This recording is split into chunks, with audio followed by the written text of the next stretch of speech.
Summer holidays vandachu, நம்ம GT Holidays vandachu. GT Holidays, South India's #1 travel brand. Ananya's Nana Nani Homes, a paradise for senior citizens, Coimbatore. AM Ratnam presents Pavan Kalyan நடிப்பில் ஹரிஹர வீரமல்லு ஜூலை 24 உலகமெங்கும்.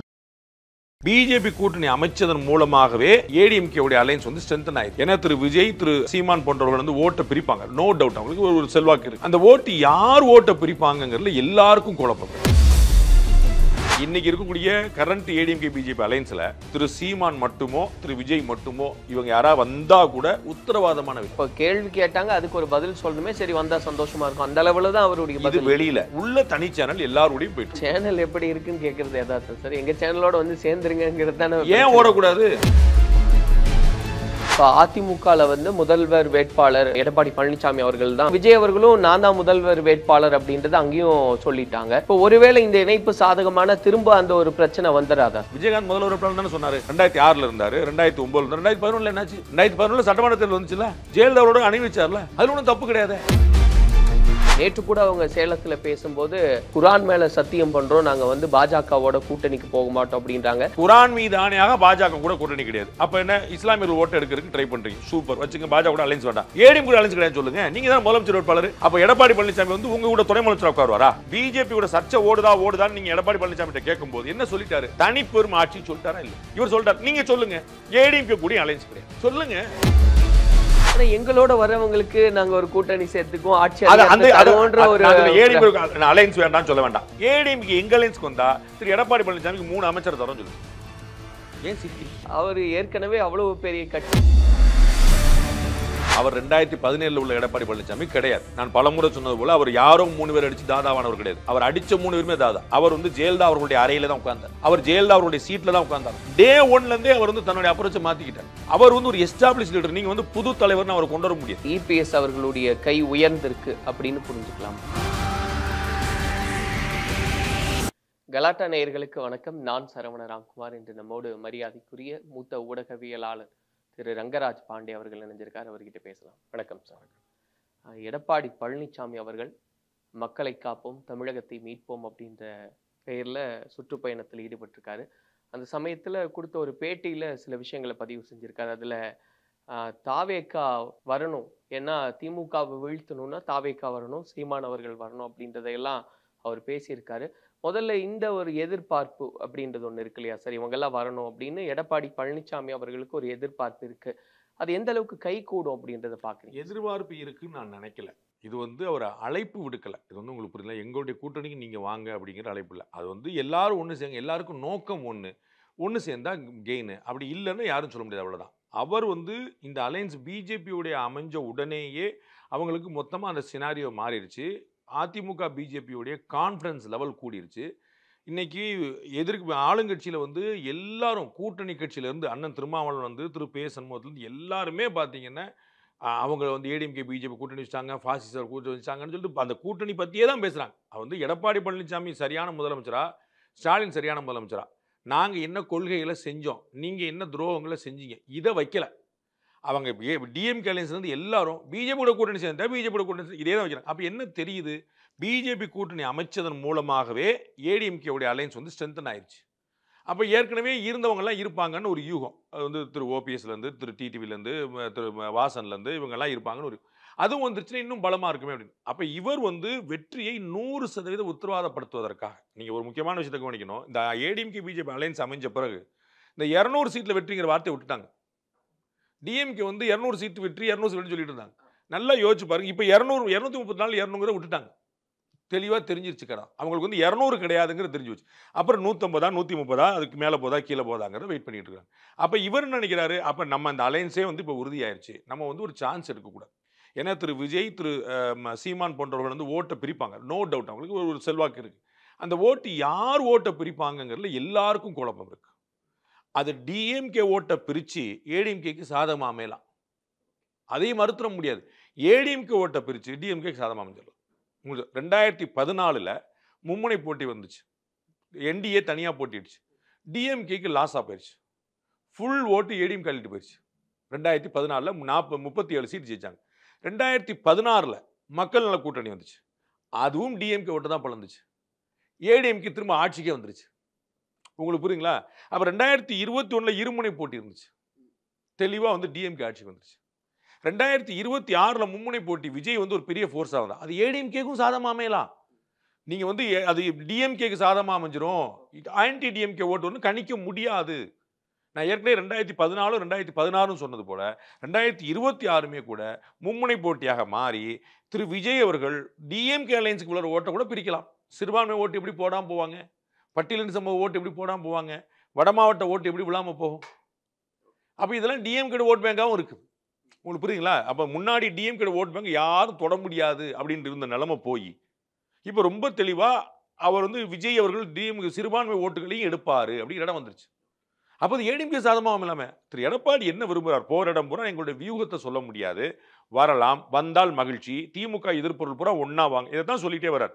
நான் வந்து ஓப்பனாக அழைப்பு கூட்டணி சொன்னது if I am not wrong DMK கூட்டணி கட்சிகளுக்கு நான் ரத்தன கம்பளம் விரிக்கிறேன். நான் நீங்கள் கம்யூனிஸ்ட்களும் விடுதலை செய்தி எல்லாருமே நீங்கள் வரலாம்னு சொல்லி அவரை ஓப்பன் அழைப்பு வந்து கொடுத்தது திமுக கூட்டணி கட்சிக்கு. விடுதலை சிறுத்தை மன்னிக்கணும், விஜய் அவர்களையோ நாம் தமிழரை கேட்கும்போது எல்லாரும் ஒன்றேன்னு எல்லாரும் ஒன்றேன்னு சொல்லிட்டு இருக்காரு. எல்லாரும் ஒன்று உத்தரவாதமான வெற்றி. இந்த 2 பேரில் ஒருத்தர் வந்தால் கூட இன்னைக்கு இருக்கக்கூடிய கரண்ட் ஏடிஎம்கே பிஜேபி அலைன்ஸில் திரு சீமான் மட்டுமோ திரு விஜய் மட்டுமோ இவங்க யாராவது வந்தால் கூட உத்தரவாதமான வெற்றி. 2 பேர் வந்துட்டா கேட்க வேண்டியதில் இட நெருக்கடியாகவும் ஆயிரும். ஆனா அது ஒரு பெயரளவுக்கான அழைப்பு. அப்ப கேள்வி கேட்டாங்க, அதுக்கு ஒரு பதில் சொல்லணுமே, சரி வந்தா சந்தோஷமா இருக்கும், அந்த அளவுல தான் அவருடைய பதில். வெளியில ஓகே, உள்ள தனி சேனல் எல்லாரோடையும் போயிட்டு எல்லாரோடையும் போயிட்டு அந்த பேட்டியிலேயே கூட்டணி ஆதவர்ஜுனா வந்து டிஎம்கே கூட வேலை பார்த்தவர், விடுதலை சிறுத்தைகள் கட்சியில இருந்தவர், இன்னைக்கு விஜய் கட்சியில இருக்கிறார். நாளைக்கு திரு உதயநிதி ஸ்டாலின் ஃபோன் பண்ணி என்ன ஆதவ் எப்படி இருக்கீங்கன்னா அவர் ஃபோனை கட் பண்ணிடுவாரா? கொஞ்சம் கற்பனை பண்ணுங்க. விஜய் என்னை வந்து ஃபோன் பண்ணி சீமான் ஃபோன் பண்ணி தம்பி எப்படி இருக்கீங்கன்னு கேட்டால் என்ன செஞ்சிடுவார்? அப்போ எல்லாம் என்னப்பா பண்ண போகிறேங்கிற பேசாம விட்டுருவார். நீங்கள் நானும் பேசுகிறோம்னா தம்பி என்ன ஓடிட்டு இருக்கு எல்லாம் சரி கேட்கத்தானே செய்வோம். உங்கள் சேனல் எப்படி போயிட்டு இருக்கு, என் சேனல் எப்படி போயிட்டு இருக்கு, அப்போ எல்லாருக்குமே தெரியும் இது அது தனி சேனல் அதுன்ற, அது ஓடிக்கிட்டே இருக்குதுன்ற அந்த யூகங்களும் வியூகங்களும் அது தனி ட்ராக்ல ஓடி. சேனல் எப்படி இருக்குன்னு கேட்கறது யதார்த்தம் சார். எங்க சேனலோட வந்து சேர்ந்துருங்கிறது தானே. ஏன் ஓடக்கூடாது? அழகா ஓடும். அரசியல்வாதிகள் பகைமை பாராட்ட நம்ம நினைப்போம். திரு அண்ணாமலை 100 முறை சொல்லிட்டாரா செந்தில் பாலாஜி என்ன பண்ண போறேன், அவங்கள என்ன பண்ண போறேன். செந்தில் பாலாஜி தூரத்துல சொந்தக்காரரே அவருக்கு, உங்களுக்கு புரியுங்களா? அப்ப சொந்தம்னா ஒரு இடத்துல திரு எடப்பாடி பழனிசாமி ஒரு வேலை சொந்தம், 2 பேருக்கு ஒரே குலதெய்வ கோயில். அது அவங்கெல்லாம் கம்பார்ட்மெண்டைஸா பிரிப்பாங்க சார், அது தனி. நீங்க நினைக்கிற மாதிரி வந்து எதிரினே எதிரி அப்படின்னு அப்படி கிடையாது, அது அரசியல், இது வேற. பட் அந்த நீங்க சொன்ன மாதிரி சார், அது அந்த பேச்சுவார்த்தைகள்லாம் நடந்துகிட்டு தான் இருக்கும் அப்படின்னாலும் கூட இப்போ அதிமுகவில் வந்து முதல்வர் வேட்பாளர் அந்த கூட்டணிக்கே எடப்பாடி பழனிசாமி அவர்கள் தான் அப்படின்ட்டு உறுதியாக அவங்க திரும்ப திரும்ப சொல்லியாச்சு.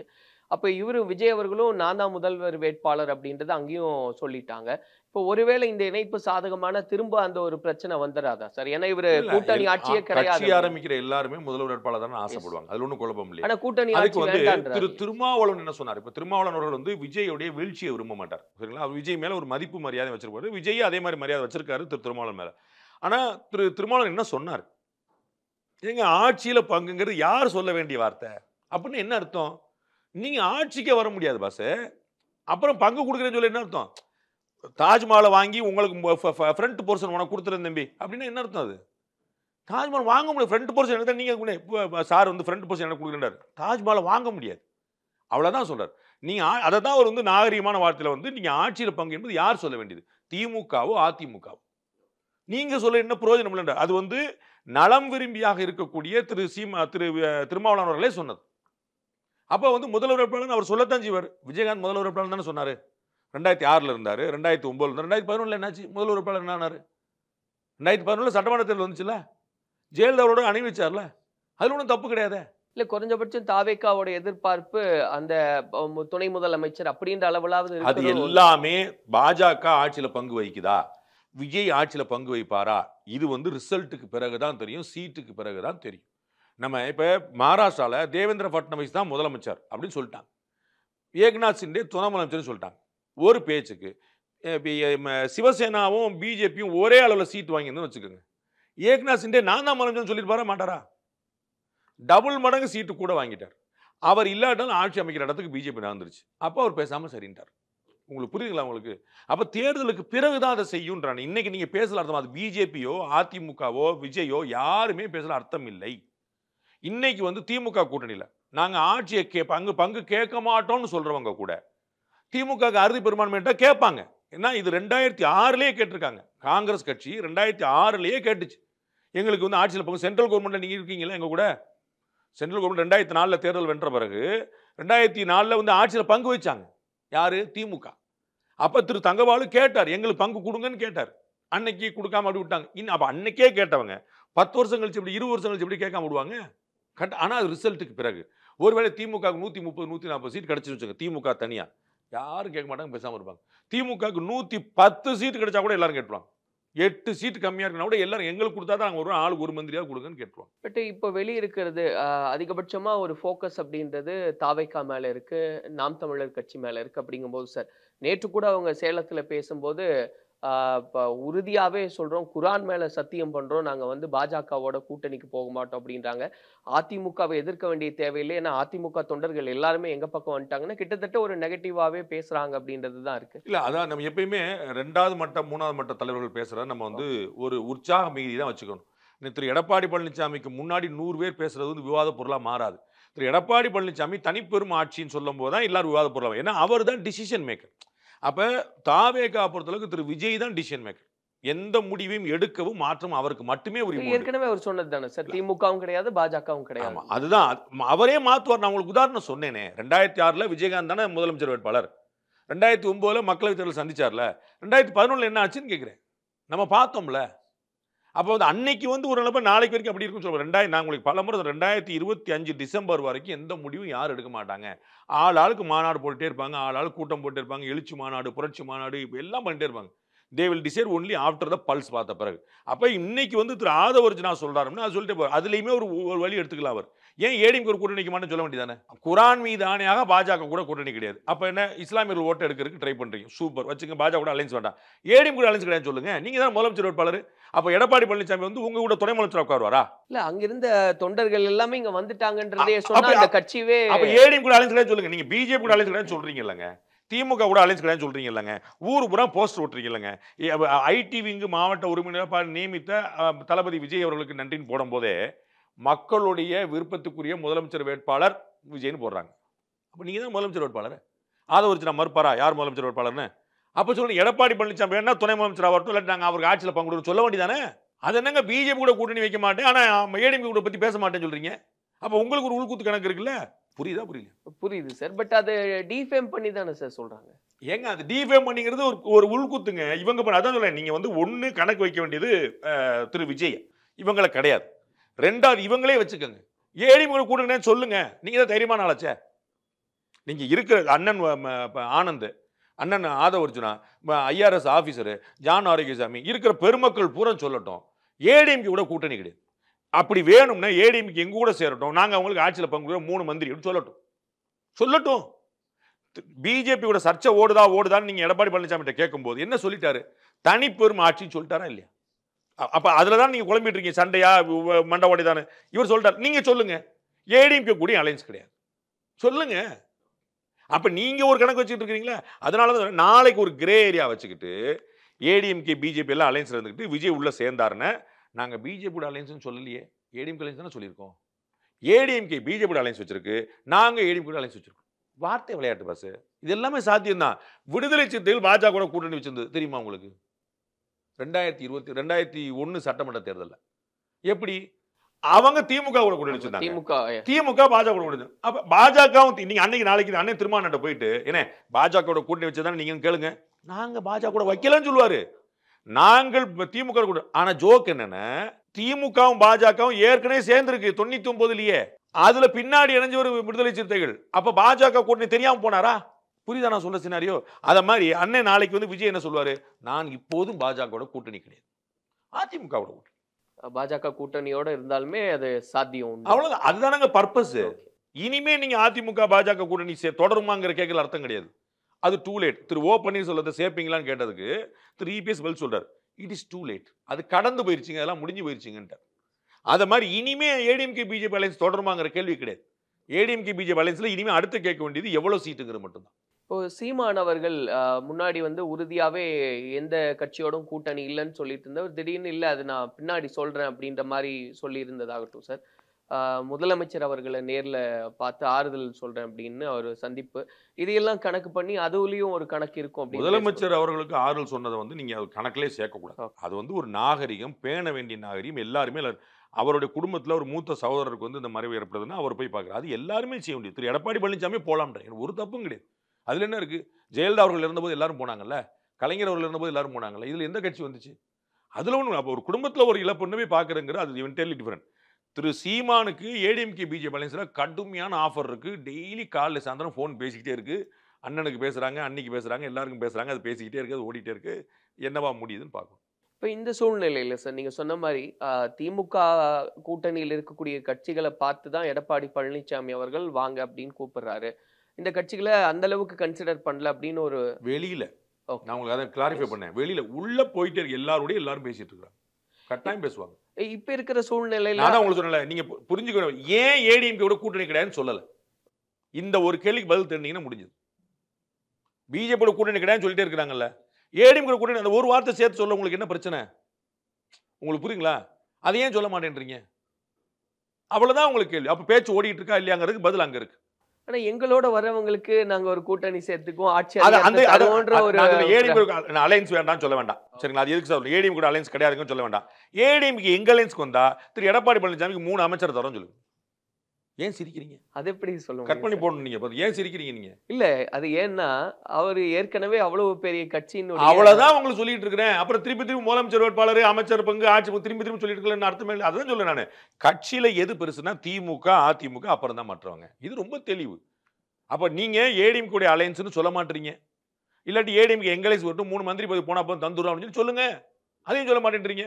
நான் பிஜேபி அலைன்ஸ் மட்டும் சொல்லிட்டே இருக்கீங்க. ஏடிஎம் இங்கதான் உங்களுக்கு இந்த கிரே ஏரியால தான் உங்களுக்கு கேள்விக்கு பதில் இருக்குன்னு சொல்லுவார். சார் நம்ம ஆரம்பத்துல இந்த கூட்டணிக்கு கணக்குகள்லாம் பேசும்போதும் திமுக கூட்டணியும் அதிமுக பாஜக அந்த கூட்டணியுமே சம அளவுல தான் இருக்காங்க அப்படின்றத சொன்னீங்க. இப்போ மக்கள் மத்தியில ஒரு பிரச்சாரத்தை முன்னெடுத்து போறாரு. நான் இப்ப நம்பரா சொல்ல முடியாது. ஆனா அட்வான்டேஜ் ஏடிஎம்கே மாறிட்டு இருக்கு. நான் இப்ப நம்பரா இவங்க இவ்வளவு செய்வாங்கன்னு சொல்ல முடியாது. அதுல வந்து நிறைய கணக்குகள் இருக்கு. நம்ம வந்து ரொம்ப சும்மா நம்ம வந்து ஆசைக்கு சொல்லிக்கலாங்கிறதா இருக்கும். என்ன பாக்குறோம்? ஆன்டி இன்கம்பன்சி இருக்குது. அது திமுக கூட்டணி கட்சிகளே வெளிப்படுத்துறாங்க. இப்ப திருச்சி சிவா அவர்கள் பேச்சுல இருந்து எல்லாமே வந்து அவங்களுக்கு சங்கடத்தை தான் கொடுத்துருக்கு. அட்வான்டேஜ்ல ஒரு காவல் நிலைய மரணம் இருக்கு. அதெல்லாம் அடி மனசுல தாக்கத்தை ஏற்படுத்தும். உங்களுக்கு புரியுங்களா? சாத்தான்குளம் தாக்கத்தை ஏற்படுத்துச்சுல. அப்ப திருப்போணம் எப்படி தாக்கத்தை ஏற்படுத்தாம போகும்? இதெல்லாம் அவர்களுக்கான ஒரு பின்னடைவா மாறிக்கிட்டே இருக்கு. உங்களுக்கு புரியுங்களா? இங்க வந்து ஒரு குட்வில் வந்து கிரியேட் ஆகும். இப்ப இவங்க வந்து கவர்மெண்ட் ஸ்கீம் வந்து ஏன் டிஎம்கே கலர்லயே நோட்டீஸ் அடிச்சு கவர்மெண்ட்ல இருந்து இத்தனை ஸ்கீம் இருக்கு, நீ ஏன் வந்து உங்களை தேடி ஸ்டாலின், உங்கள் வீட்டுல ஸ்டாலின் ஏன் வந்து ஸ்கீம் போடுறாங்க? இப்ப கட்சிக்காரங்களும் இவங்களும் வந்து நிக்கிறாங்க. 2 பேரும் ஒன்னா போயிரு. இந்த சர்டிபிகேட் இந்த சான்றிதழ் கொடுக்கிறவருக்கு கட்சிக்காரரா இருக்கிறார். முகாம் நடத்துறதுக்கு பின்னாடி பூரா கட்சி இருக்குது. உங்களுக்கு புரியுங்களா? ஏன் நடக்குது? அப்ப இது வந்து எதுல ஸ்ட்ராங்கா இருக்குங்கிறது தெளிவா தெரியுது. ஆப்வியஸா எப்பயுமே எதிரணிக்கு தான் வந்து வாய்ப்பு கொடுக்கும். நான் உங்களுக்கு சொன்னேன் 2024 மக்களவைத் தேர்தல் நடந்துச்சு. பிஜேபியோட ஓட்டு சீட்டும் குறைஞ்சது இல்ல, காங்கிரஸ் உடைய ஓட்டு சீட்டு கூடுச்சுல. Very very natural. அப்ப 5 வருஷம் ஆட்சிக்கு பிறகு டிஎம்கே ஓட்டு சரியும், ஏடிஎம்கே ஓட்டு கூடும். Which is very obvious. DMK விட கூடுதாங்கிறது கேள்வி. அலை வந்து இந்த பக்கம் நீரோட்டம் இந்த பக்கம் தான் இருக்கு. யாருக்கு? ஏடிஎம்கே பிஜேபிக்கு சாதகமா இருக்கு. அது வந்து டிஎம்கே முந்திர அளவுக்கு இருக்குதாங்கிறத நம்ம பார்த்தா தான் சொல்ல முடியும். அது வந்து குத்துமைக்குள்ள சொல்ல அர்த்தம். இந்த ஒரு பார்வை எப்படி இருக்கு சார் மக்கள் மத்தியில்? ஏன்னா 2 பேருக்கும் போட்டி இருந்தது. கடந்த முறை எடப்பாடி பழனிசாமி அவர்களா இல்ல ஸ்டாலின் அவர்களா அப்படிங்கும்போது ஸ்டாலின் அவர்களுடைய குடும்ப பின்னணி, அவர் தொடர்ச்சி அப்படி அரசியல்ல பயணப்பட்டார் அப்படின்றதுனால அவர் ஒரு தலைவர் அப்படின்னும், திடீர்னு அவர் வந்தாரு எடப்பாடி பழனிசாமி அவர்கள், அதுக்கான ஒரு ஃபேஸ் இருக்கா? 2 இண்டிவிஜுவலா பாத்தீங்கன்னா இன்னைக்கு திரு எடப்பாடி பழனிசாமி எஸ்டாப்ளிஷ்ட் லீடர். அவர் 2017 உள்ள எடப்பாடி பழனிசாமி கிடையாது. நான் பலமுறை சொன்னது போல அவர் யாரோ 3 பேர் அடிச்சு தாதாவானவர் கிடையாது. அவர் அடிச்ச 3 பேருமே தாதா.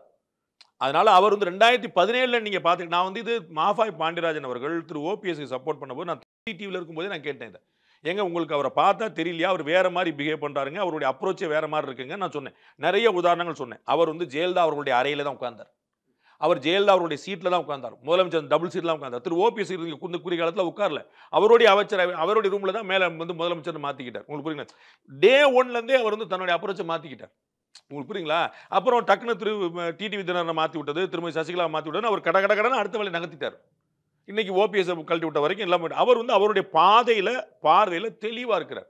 அவர் வந்து ஒரு எஸ்டாப்ளிஷ் லீடர். நீங்கள் வந்து புது தலைவர்னு அவரை கொண்டு வர முடியாது. அவர் வந்து அவருக்கு கட்சி, ஆட்சி, கூட்டணி எல்லாத்த பற்றின ஒரு தெளிவான பார்வை இருக்கு. சரியா தப்பாங்கிறது அப்புறம் ஒரு கிளியர் விசன் இருக்குன்னு நான் சொல்லுவேன். அவர் அதை நோக்கி நகரார். அப்போ வந்து ஸ்டாலினா எடப்பாடி பழனிசாமி ஈக்குவல் லீடர்ஸ் தான். அப்போ ஸ்டாலின் அவர்கள் வந்து கூட்டணி பலத்தினால மேலே நிற்கிறார். ஒரு கோபுரம் இருக்குது, அது ஒரு உயரம் தனியாக இருக்குது. அதற்கான காரணம் அந்த கூட்டணி பலம். அந்த கூட்டணி பலத்தை இவங்க நியூட்ரலைஸ் பண்ணிட்டாங்கன்னா ஈக்குவல் லீடர்ஸ். பட் அந்த கேப்பபிலிட்டி அப்படின்றது பேசுறாங்க இல்லையா சார்? ஒரு கட்சியினுடைய தொடரக்கூடிய தலைவர்கள் அப்படின்னு பார்க்கும்போது எம்ஜிஆருக்கு ஒரு ஆளுமை, அரவணைப்பும் பக்குவமும் பார்த்தா அதுல ஸ்டாலின் வந்து அட்வான்டேஜ் எடுக்கிறார். ஓகே, நீங்க அரவணைப்பும் பக்குவமும் நீங்க வந்து எதை சொல்லணும், எதை சொல்லக்கூடாது, எதை யாரை வச்சு சொல்ல விடணும், எதை எப்போ சொல்லணும், அதுல வந்து அந்த கூட்டணி அரவணைக்கிறது, கூட்டணியை டீல் பண்றது, அதுல வந்து எடப்பாடி பழனிசாமியை விட ஸ்டாலின் அட்வான்டேஜில் நிற்கிறார், நோ டவுட். ஏன்னா ஸ்டாலினுக்கு நிறைய தர்ம சங்கடங்கள் வந்த போது கூட பேசக்கூடாதுங்கிறது தெளிவா இருக்கார்.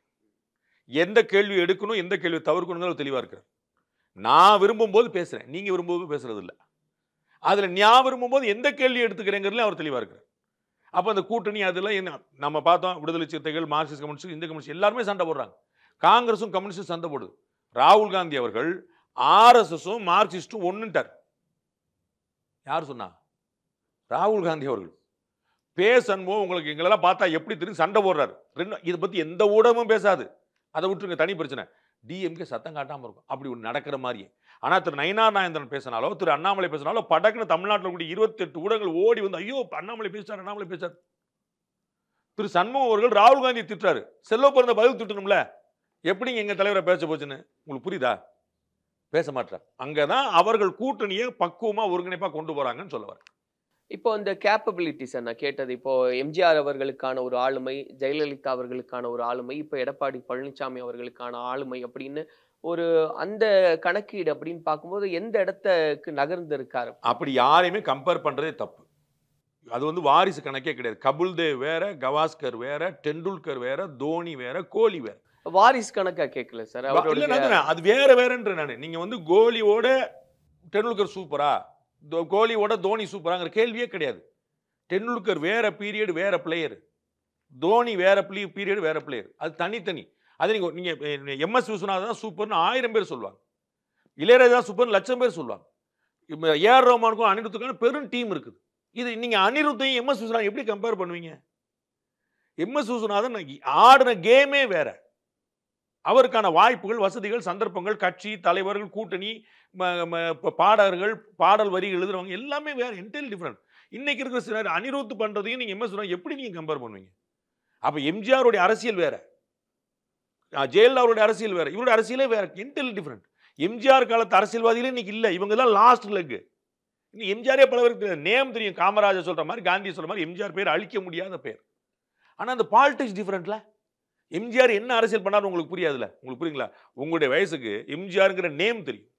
எம்ஜிஆர் அரசியல் என்ன, அவருடைய சாதகமோட பாதகம்னு சொல்லணும்ல. எமர்ஜென்சி ஆதரிச்சாரா இல்லையா? திமுகவோட திரும்ப சேர்ந்துடலாம்னு நினைச்சாரா இல்லையா? உங்களுக்கு 150 கேள்விகள் அங்க இருக்குது. அவருடைய பாலிடிக்ஸ் இன்னைக்கு தலைமுறைக்கு தெரியாது. திரு எடப்பாடி பழனிசாமி தான் கடைசி தலைமுறை அரசியல்வாதி. எம்ஜிஆர் தொடர்பு கொண்டு, எம்ஜிஆர் தெரிஞ்சு, எம்ஜிஆரோட இருந்த செங்கோட்டையன் போன்றவர்கள், ஓபிஎஸ் இவங்களெல்லாம் கடைசி, அவங்களாம் எம்ஜிஆரை பார்த்து வந்தவங்க. திரு பொள்ளாச்சி ஜெயராமன்லாம் எம்ஜிஆர் ரசிகர் மன்றம் ஷூட்டிங் ஸ்பாட்ல உட்காந்துட்டு இருப்பார். அவங்கெல்லாம் கடைசி ஜென்ரேஷன். அதுக்கு அடுத்த ஜென்ரேஷன் இருக்கக்கூடியவங்க ஐடி விங்கில் இருக்கிறாங்க. அவங்களாம் என்ன தெரியும் நினைக்கிங்க? அவங்களுக்கு ஜெயலலிதா தான் அவங்க அரசியலே ஆரம்பிக்குது. அப்ப அவங்களுக்கு வந்து எடப்பாடியார் தான் நிரந்தர பொதுச் செயலாளர், நிரந்தர முதலமைச்சர் சொல்லுவாங்க. அவங்களுக்கு வந்து எம்ஜிஆர் ஜெயலலிதாவும் சைட்ல போட வேண்டிய ஒரு படம். அப்ப நீங்க இந்த கம்பேரிசனே தப்பு. இல்ல, கம்பேரிசன் எங்க வருதுன்னா சார், இப்போ ஸ்டாலின் அவர்களை கம்பேர் பண்ணும்போது கலைஞரை காட்டிலும் நல்ல ஆட்சி கொடுக்கிறார் அப்படின்றது பேசப்படுது இல்லையா? அப்போ ஒப்பீட்டு அளவுல வந்து கலைஞரை ஒப்பிடாதீர்கள் சொன்னது திரு ஸ்டாலின் அவர்கள். என்னால கலைஞர் மாதிரி பேசவோ எழுதவோ முடியாது இருக்கு இல்லையா? அதுக்காக கேட்கிறேன். புகழுரை சொல்றவங்க சொல்லுவாங்க. நான் சொன்ன அவருடைய ஸ்டேட்மெண்டே சொல்றேன். எது நீங்க வந்து பிஜேபி ஆட்சியை மன்னவரே விண்ணவரேன்னு சொல்றவங்க சொல்லுவாங்க. நரேந்திர மோடி அவர்கள் என்ன சொல்றாருன்னு நான். அப்ப வாஜ்பாயோட பெட்டர் அப்படின்னு மற்றவங்க சொல்லலாம். அவர் சொல்றாரா நான் கேட்கிறேன். அப்ப கலைஞர் அவரோட ஒப்பிடக்கூடாது என்ன அப்படின்னு சொன்னவர். Stalin is more dangerous than கருணாநிதினு சொன்னவர் ஹெச் ராஜா. சரிங்களா? அது ஒவ்வொருத்தருடைய பார்வை. இந்த திறன் இருக்கு பாருங்க. அதுல நான் சொல்றது அரவணைப்புலையும், எதை செலக்ட் பண்ணி எதை பிக் பண்ணுங்களையும், பக்குவத்திலையும் திரு ஸ்டாலின் விஞ்சின் இருக்கார். அதுல எனக்கு குழப்பம் இல்லை. ஆனா நீங்க கலைஞரோடு அவரை ஒப்பிடக்கூடாதுன்னு நான் சொல்லுவேன். அதில் ஒன்று கலைஞர் அப்படி தான் ட்ரை பண்ணார். கூட்டணி கட்சிகள் பற்றி இதே மாதிரி தகராறு வந்தபோது ஏங்க நான் யாருக்கும் பிரித்து கொடுக்கலங்க, இருக்கிறத எல்லாரும் பகிர்ந்துக்குறோன்னு தான் சொன்னார். அவள் பக்குவமாக சொன்னார். நான் 63 சீட்டு வாங்கிட்டு 5 சீட் ஜெயிக்கும் போது கூட காங்கிரஸ் திட்டலை. ஒரு நாள் எனக்கு 50 சீட்டு போச்சுன்னு திட்டலை. சரி விடுங்க அப்படின்னு ஒரு பெருந்தன்மையாக இருந்துக்கிட்டார். அப்போ அவர் ஆனால் அந்த பெருந்தன்மையோட இந்த பெருந்தன்மை எடுபடுது. அப்போ அரவணைப்பு என்று பக்குவம் இதில் ஸ்டாலின் வந்து ஸ்கோர் பண்ணுறார். சார், இப்போ இந்த திமுக கூட்டணி அப்படின்னு நம்ம பேசும்போது காங்கிரஸ்க்கு ஒரு நெருடல் இருக்கா? ஏன்னா நேத்தெல்லாம் பேசும்போது இவங்களும் சொல்றாங்க, காமராஜர் பத்தி பேசினா காங்கிரஸ் கேட்காட்டியும் டிவிக்கு கேட்கும் அப்படின்றாங்க. காங்கிரஸ் மேல ஏற்கனவே ஒரு சாஃப்ட் கார்னர் இருக்கு அப்படின்றதெல்லாம் பேசப்படும். டிஎம்கேல சீட் வாங்குறதுக்காக காங்கிரஸ் என்ன வேணாலும் செய்யும். அது டிவிக்கு கூட போறதுக்கான வாய்ப்பு அந்த மாதிரி ஒரு அது வந்து மேலிட முடியும்னா உண்டு. இவர்கள் கையில் எதுவுமே திரு செல்வ பெருந்தகை சொன்னாலோ, தங்கபாலு சொன்னாலோ, KS அழகிரி சொன்னாலும் யார் சொன்னாலும் அது நடக்க போகிறது. 18 தலைவர்கள் இங்கேருந்து படையெடுத்து போய் நம்ம வந்து திமுக கூட்டணி வேண்டாம், தாவேக கூட்டணி போயினாலும் நடக்க போகிறது இல்லை. ஸ்டாலின் அவர்கள் வந்து ஒரு ஃபோன் போட்டால் முடிஞ்சிடும். ஸோ லோக்கல் இதுக்கெல்லாம் ஒரு பெரிய கிடையாதாங்க. இல்லை மேல் மட்டத்திலே பேசுறாங்கன்றதெல்லாம் சொல்றாங்க இல்லையா சார்? நட்பு இருக்குது. அவங்க வந்து இந்த ஆன்டி இன்கம்பன்சி இருக்குன்னு சொன்ன பார்த்தீங்களா, அது எவ்வளோ நம்மளையும் பாதிச்சிருமான்னு பார்த்து அந்த முடிவு எடுப்பாங்க. நம்மளையும் பாதிச்சிரும் அப்படின்னா ஏடிஎம்கேயும் வீக்காக இருக்கணும். அப்போ தான் டிவிகே மேலே பெட் பண்ணுவாங்க. அரசனை நம்பி பூசனை கைவிட்ட கதையா அங்கே போய் அதுவும் இல்லாமல் போயிடுச்சுன்னா, இப்போ நீங்கள் டிஎம்கே அலைன்ஸில் இருக்கும்போது 20 சீட்டு கொடுக்குறான்னு வச்சுக்கோங்க, நீங்கள் 15-16 வரைக்கும் வெல்லும் வாய்ப்பு உண்டு. ஸ்ட்ரைக்கிங் ரேட் அதிகம் பேசிக்கலாம், அது எல்லாம் கடைசியில். ஆனால் இங்கே போய் நீங்கள் 40 சீட் வாங்கின்னு வச்சுங்க, 40 எவ்வளோ சீட் எடுப்பீங்கன்னு கணக்கு இருக்குல்ல, 4-5ங்கிற கேள்வி வந்துடும். ஏன்னா நீங்கள் வந்து 2 பலவீனங்கள் ஒன்று சேர்றதுக்கும் ஒரு பலத்தோட ஒரு பலவீனம் சேர்றதுக்கு வித்தியாசம் இருக்குல்ல. டிஎம்கேக்கு நம்ம தோல் கொடுக்குறோம், அப்போ நமக்கு வந்து அட்வான்டேஜ் ஆகுது, வேல்யூ அடிஷன் ஆகுது. அங்கே வந்து டிவிகேக்கே தோல் தேவைப்படுது, அவங்களுக்கே தேவைப்படுது. அப்போ நீங்களும் தோல் தேவைப்படுற ஒரு ஆள் போனீங்கன்னா அந்த பாயிண்ட் பண்ணு. ஏடிஎம்கே டிஎம்கே வைக்கக்கூடிய அலையன்ஸ் இன்னொருத்தோட வைக்கிற அலையன்ஸோட பொருந்தாது. அப்போ என்ன ஆகணும், ஏடிஎம்கே அலையன்ஸும் வீக்காக இருக்கணும், டிஎம்கே அலையன்ஸ் எல்லாரும் கண்டு போய் அங்கே ஒரு பேச்சுக்கு சொல்கிறேன், டிவிகே கூட திமுகவை தவிர எல்லாரும் அங்கே போயிட்டான்னு வச்சுங்க, அப்போ திமுக காலி, தாவேக்காக நீங்கள் பெட் பண்ணலாம். காங்கிரஸ் மட்டும் இல்லை, காங்கிரஸ், கம்யூனிஸ்ட்டு, 2 கம்யூனிஸ்ட்டு, விசிகா, மதிமுக, அப்படியே பழைய மக்கள் நல கூட்டணி அப்படியே வந்து டிவிக்கு கூட போயிருந்து வச்சுக்கோங்க, அப்போ திமுக பலவீனம் தான். அன்னைக்கு ஏடிஎம்கே ஆட்சி உத்தரவாதமாயிரும், டிஎம்கே பெருவீழ்ச்சி ஆகும், காங்கிரஸுக்கு அட்வான்டேஜ் வரலாம். ஸோ இதை மாதிரி 150 கணக்கை போட்டு தான் அவங்க செய்வாங்க. டக்குலாம் ஓடிலாம் போயிட மாட்டாங்க. அதையும் தாண்டி மாநில தலைவர்களுடைய உரிமையை மறுக்கக்கூடிய வாய்ப்பு தலைவர்கிட்ட உண்டு. அது வந்து கோபாலபுரத்தில் ஒரு ஃபோன் போச்சு நடந்துடும். நிறைவா சார், இப்போ பேசின அளவில் இன்னைக்கு இருக்கக்கூடிய சூழ்நிலையில் இபிஎஸ் அவர்களுடைய கை உயர்ந்திருக்கு அப்படின்னு புரிஞ்சுக்கலாமா? ஸ்டாலினை விட அப்படின்னு சொல்ல மாட்டேன். அதுதான் நீங்கள் வந்து உயர்ந்திருக்குன்னா அவருக்கு அட்வான்டேஜ் அவர் தான் கூடிக்கிட்டே போகுது. நேற்று வந்து 75 சீட் இருந்தாங்க. கம்பேரிசன் ஸ்டாலின் அவர்களோட தானே. அதான் நான் திறனில் நான் உங்களுக்கு சொல்லிட்டேன். திறனில் வந்து அவர் ஈக்குவல் லீடர். நான் உங்களுக்கு ரொம்ப கிளியராக புரியுது. திறனில் ஈக்குவல் லீடர், பக்குவத்திலும் அரவணைப்பிலும் ஸ்டாலின் ஒரு ஸ்டெப் முன்னாடி நிற்கிறார். சரிங்களா? கெப்பாசிட்டியில், திறமையில், சண்டை போடுறதுல, ஆட்சி நடத்துறதுல, கட்சி அதில் எங்கேயுமே அவர் குறை வைக்கல. உங்களுக்கு புரியல? அது வந்து ஸ்ட்ராங்காக நல்லா கவுண்டர் பண்ணுவார். ஜெயிப்பாராங்கிறத நீங்கள் அப்பர் ஹேண்டாக எடுத்தீங்கன்னா அதை வந்து நீங்கள் 2026 மே மாதம் தான் சொல்ல முடியும். இப்போ சொல்கிறது உசிதம் கிடையாது. Lot of things has to happen. நான் என்ன சொல்கிறேன், 75 இருந்தார் 2021. சரிங்களா? அதை விட கூடிக்கிட்டே இருக்கிறாரு, இது கிளியர். அங்கேருந்து நம்பர் குறைஞ்சிக்கிட்டே இருக்குது, அது கிளியர். அப்போ அப்பர் ஹேண்டு தானே. அதான் அப்பர் ஹேண்டுன்னு மேலே போகணும் சார். இங்கே இருக்குங்க, இது இங்கே இருக்குங்க, இப்படியே வந்துட்டு இருக்குங்க. அப்போ இவர் வளர்கிறார், இவர் தளர்கிறார். ஓகே, இப்படி போனால் தாங்க அப்பர் ஹேண்டு. அதை நீங்கள் புரிஞ்சுக்கணும்ல. நம்ம வந்து இவர் நான் முந்திட்டாரான்னு இப்போ சொல்ல முடியாது. இவர் வளர்ந்துட்டு வர்றாரு, நான் ஆமான்றேன். இபிஎஸ் வளர்கிறது, அதிமுக வளர்கிறது, அலையன்ஸ் வளர், ஆமாம். மிஞ்சிருச்சாங்கிறது வந்து இன்னும் பார்க்கணுன்ற. பொறுத்திருந்து பார்ப்போம். நன்றிமா. நன்றி. சம்மர் ஹாலிடேஸ் வந்தாச்சு, நம்ம ஜிடி ஹாலிடேஸும் வந்தாச்சு. GT holidays, South India's #1 travel brand. Ananya's Nana Nani Homes, a paradise for senior citizens, Coimbatore. AM Ratnam presents Pawan Kalyan நடிப்பில் ஹரிஹர வீரமல்லு ஜூலை 24 உலகமெங்கும்.